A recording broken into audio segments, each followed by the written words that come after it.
Okay, so two important concepts that we're going to talk about in section 2.4, parallel and perpendicular lines.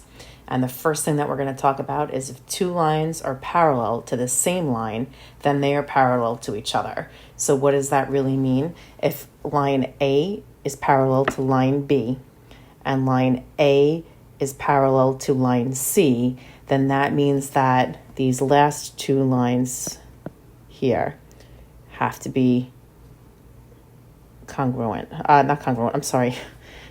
Not congruent. They have to be, I have the wrong one labeled. Sorry. Duh, it's getting late. Hey, if A is parallel to B, as denoted, and if A is parallel to C, that means that B has to be parallel to C as well. Okay, and if two lines are perpendicular to the same line, then they are going to be parallel to each other. Okay, and again, the whole reason that is, if you look at this picture with the red markings on it over here, these two angles are both 90 degrees and they're corresponding angles. And if corresponding angles are congruent, that means that they have to be parallel, line L and line K. So L is parallel to K. Perpendicular transversal theorem. If a line is perpendicular to one of two parallel lines, then it is also perpendicular to the other. Okay, so what that means, again, if we look at that same picture, I just copied and pasted it and brought it down. So if T is perpendicular to K, as denoted right there, and if K is parallel to L, as denoted by those two little arrows there, then the next thing that has to be true is that T is going to have to be parallel to L. Again, because parallel lines cut by a transversal, that means these two things have to be congruent. They're corresponding angles. So that means that T is perpendicular to L. And that's pretty much as exciting as this is going to get. The right angle theorem states that all right angles are congruent. Again, if you look at the three pictures, all three of those angles measure 90 degrees and all three of them are going to be congruent. It seems like I'm stating the obvious there, but we're going to start doing some proofs in a little while, and that is going to come up very often. So it's a simple concept, but it's an important concept. Okay, a carpenter plans to install molding on the sides and the top of a doorway.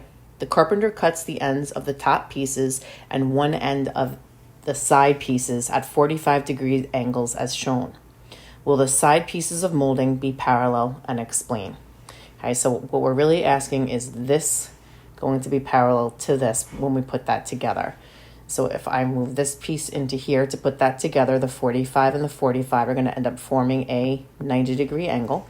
And over here, again, if I put this piece up to that piece and I add those two angles together, that means that that angle is also going to be 90 degrees. So yes, the sides will be parallel because each side piece is perpendicular to the top piece. And two lines are perpendicular to the same line, then they are parallel. So yes, because each side piece is perpendicular to the top piece.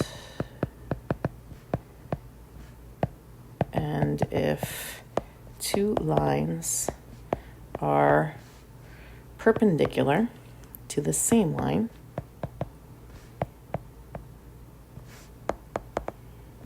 then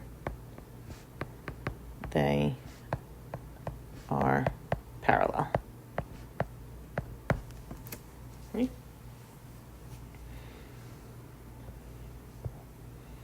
For example number 2, we want to find what value of x would make A parallel to B. So if A is going to be parallel to B, that means that these two angles have to be congruent because they have to be corresponding angles. And if this one has a little box that denotes that it's 90 degrees, that means that this one has to be 90 degrees. So I'm going to take 4x minus 18 and set it equal to 90. Adding 18 to both sides, I'm going to have 4x equals 108. And then lastly, if we divide both sides by 4, 108 divided by 4 should give me an answer of 27. Again, it just asked me to find the value of x. It didn't ask me to find anything else. So again, I'm done there. Okay, if Lowell Avenue runs parallel to Carlton Avenue and Islip Avenue runs parallel to Carlton Avenue, what is true about Lowell Avenue and Islip Avenue? Okay, it always helps to draw a picture here. Sometimes these problems can get a little wordy, so just draw a picture. Okay, so Lowell Avenue is parallel to Carlton Avenue. So let's say that that is Lowell. And that's going to run parallel to Carlton. Okay, those two are parallel. And then we have another one. Then Islip Avenue is going to run parallel to Carlton Avenue. So that means these two are parallel. Then what's true about Lowell Avenue and Islip Avenue? So what's true about this top one and this bottom one? Again, they're both parallel to the same line, which means that they're going to be parallel to each other. So they are parallel.